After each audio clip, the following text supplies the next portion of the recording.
আলহামদুলিল্লাহ আলহামদুলিল্লাহ ওয়াহদা ওয়াসসালাতু ওয়াসসালামু আলা মান লা নাবিয়্যা বা'দা আম্মা বা'দ আউযু বিল্লাহি মিনাশ শাইতানির রাজীম বিসমিল্লাহির রাহমানির রাহিম রাব্বি জিদনি ইলমান রাব্বি ইশরাহ লি সাদরি ওয়া ইয়াসসির লি আমরি ওয়াহলুল 'উকদাতাম মিন লিসানি ইয়াফকাহু qawli বিসমিল্লাহির রাহমানির রাহিম ووصينا الإنسان بوالديه حمالته أمه وحملها أهله وفصاله في عامين أن اشكر لي ولوالديك إلي المصير.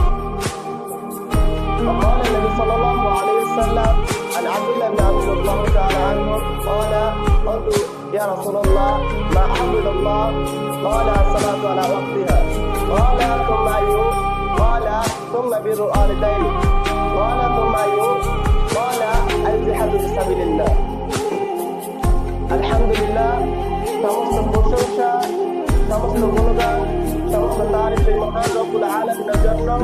এই মহান রব্বুল আলামিন প্রতি সপ্তাহের ন্যায় আজকে আমাদের এই আন্দোলনে আসা, আমাকে কিছু কথা বলা এবং আপনাদেরকে শ্রবণ করার মতো তৌফিক দান করেছেন। সেই মহান রব্বুল আলামিনের জন্য,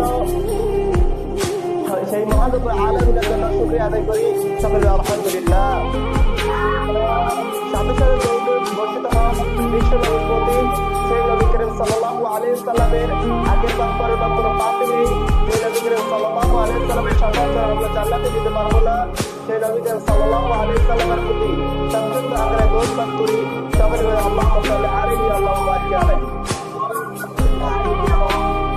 সম্মানিত উপস্থিতি, আজকে আমার বক্তব্য বিষয় হচ্ছে পিতামাতার হক। আমাদের থেকে সবচেয়ে সদাচরণ বা হকদার হচ্ছে, সবচেয়ে বড় হকদার হচ্ছে আমাদের পিতামাতা।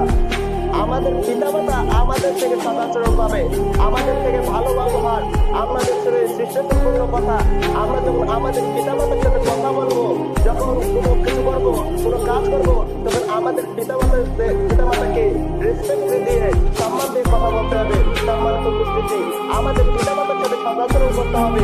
এ বিষয়ে আল্লাহ তাআলা বলেন সূরাতুল লুকমান 31 নম্বর সূরা 14 নম্বর আয়াতে ওয়াসাইনা ইনসানা বিওয়ালিদাইহি হামালাতহু উম্মুহু ওয়াহলালা আহলু বিসাদু ফি আমানি আন শুকরি ওয়ালিদাইহি ইলাইহিল মাসির।